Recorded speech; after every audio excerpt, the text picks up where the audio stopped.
जय श्रीमन नारायण, जय श्री राधे। भक्ति का मार्ग कठिन है परंतु सरल भी है।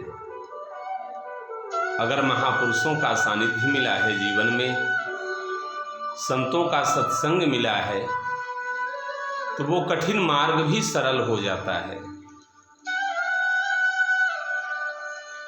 एक कथा है, आप सबको सुना रहा हूं, और बड़ा ही मार्मिक कथा है ये। विश्वास,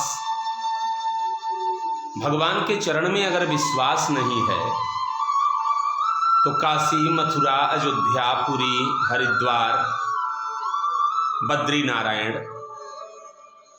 हर जगह घूमते रहिए लेकिन भगवान का दर्शन प्राप्त नहीं हो सकता है।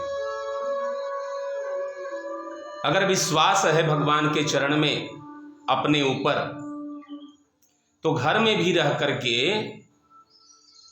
हम भगवान का दर्शन प्राप्त कर सकते हैं, इसमें कोई संदेह नहीं है। बड़ा प्राचीन कथा है। एक गांव में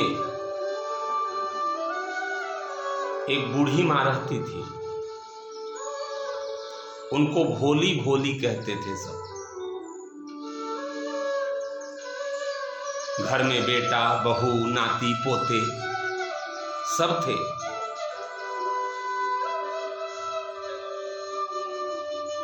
बेटे, बहू, पोती पोतियों के साथ हमेशा प्रेम से रहना, कभी किसी से कटुवचन नहीं बोलना, न कभी किसी से झगड़ा करना, गाली गलौज करना, ये भोली के अंदर था ही नहीं। अगर भोली को किसी ने कुछ कह भी दिया तो बस सुन करके हंस करके रह जाना। जैसा नाम था वैसा हृदय भी उनका भोला, सरल, साफ, स्वच्छ था। उस गांव में एक मंदिर था। उस मंदिर में रोज भोली दर्शन के लिए जाया करती थी। लोग पूछते भी थे कि भोली मंदिर हो आई? भोली बोलती, हाँ भैया मंदिर हो आए। पूछते, मंदिर में कौन मिलता है तुमसे? बोले, मंदिर में हमारे ठाकुर जी मिलते हैं, हमारे परम आराध्य गोविंद मिलते हैं। ऐसी पवित्र भावना थी भोली की। एक दिन जो मंदिर के पुजारी थे, उन्हें अपने किसी काम से 1-2 दिन के लिए बाहर जाना था। उन्होंने भोली से कहा कि भोली, तुम ठाकुर जी का दर्शन करने रोज आती हो मंदिर, तुम 2 दिन ठाकुर जी की सेवा भी कर दो। मुझे कुछ काम से बाहर जाना है, फिर 2 दिन बाद मैं आ जाऊंगा। भोली मना नहीं कर पाई। बोले, ठाकुर जी को नहवा देना, भोजन बना करके पवा देना। भोली सोची कि चलिए ठीक है पंडित जी, मैं ठाकुर जी की सेवा कर लूंगी। समझा करके पंडित जी चले गए।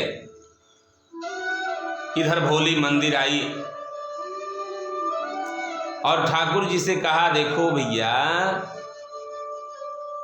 हमसे इतने सारे काम नहीं हो पाएंगे। तुम तो खाली सज धज के बस खड़े रहते हो, लेकिन आज तुम्हें अपना काम स्वयं करना पड़ेगा। बोली,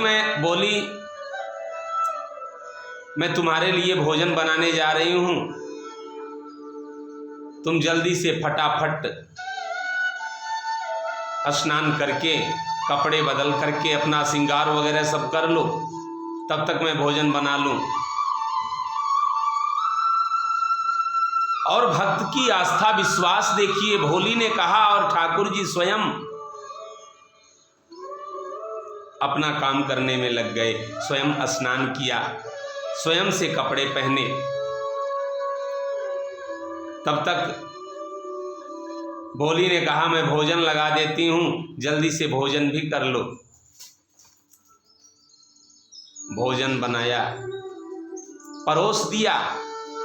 ठाकुर जी तैयार हो करके, कपड़े वगैरह पहन करके, बैठ करके खूब सुंदर से भोजन किया। और 2 दिन इसी तरह चलता रहा। तीसरे दिन पंडित जी आए, बोले भोली तुमने ठाकुर जी का सेवा किया? भोली बोली कि अरे मेरे को बुढ़ापा है, मैं कहाँ से सेवा कर सकती हूँ। हाँ मैंने भोजन बना दिया था, बाकी सारा काम ठाकुर जी अपने स्वयं कर लिए। अपने से स्नान करना, अपने से कपड़ा पहनना, अपने से श्रृंगार करना, यहाँ तक कि मैं भोजन बना करके बस परोस देती थी और वो स्वयं निकाल करके पा लेते थे। पंडित जी बड़ा आश्चर्यचकित हुए। सोचे आज देखूं भोली कैसे सेवा करती है भगवान का। पंडित जी बोले देखो 2 दिन से मैं थका हुआ हूं और आज भर तुम और सेवा कर दो, कल से मैं फिर ठाकुर जी की सेवा में लग जाऊंगा। भोली बोली ठीक है, जैसे 2 दिन वैसे 1 दिन और 2 दिन की भांति भोली ने भोजन बनाया। ठाकुर जी स्वयं स्नान किए, अपने कपड़े पहने और ये सारा दृश्य वो पंडित जी पुजारी जी देख रहे थे। और जाकर के भोली के चरणों में गिर पड़े। बोले भोली आज कई वर्षों से मैं ठाकुर जी की सेवा करता हूं, पूजा करता हूं, लेकिन प्रत्यक्ष रूप में कभी ठाकुर जी का दर्शन नहीं हुआ। आज तुम्हारी कृपा से साक्षात ठाकुर जी के दर्शन हो गए हमें। तो हमारे कहने का मतलब है कि बहुत ज्ञान होने से, बहुत बल होने से, बहुत धन होने से ठाकुर जी नहीं मिलते, भगवान नहीं मिलते। ये हमारे श्रद्धा और विश्वास से मिलते हैं। अगर भगवान के चरण में हमारा श्रद्धा है, विश्वास है, तो घर बैठे हमें ठाकुर जी मिलेंगे, भगवान मिलेंगे, इसमें कोई संदेह नहीं है। इसलिए जहां रहें, जिस स्थिति में रहें, भगवान का चिंतन भजन करते रहें, भगवान को ही अपना सर्वस्व मान लें, सर्वस्व समझ लें। दुख में तड़पो मती,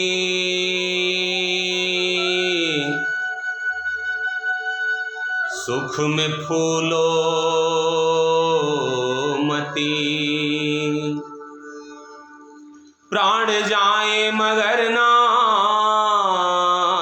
भूलो मती, मुरली वाले को मन से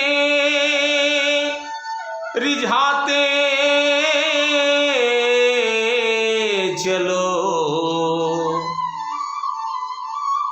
कृष्ण गोविंद गोपाल गाते चलो, कृष्ण गोविंद गोपाल गाते चलो। तो जीवन के हर स्थिति में हमें भगवान का ही होकर के जीवन को जीना चाहिए, तभी हमारे जीवन का उद्धार है और इस जीवन का कल्याण है। जय श्रीमन नारायण, जय श्री राधे। वीडियो देखिएगा जरूर सभी लोग और सब्सक्राइब भी कर दीजिएगा, कमेंट भी कर दीजिएगा और शेयर भी कर दीजिएगा।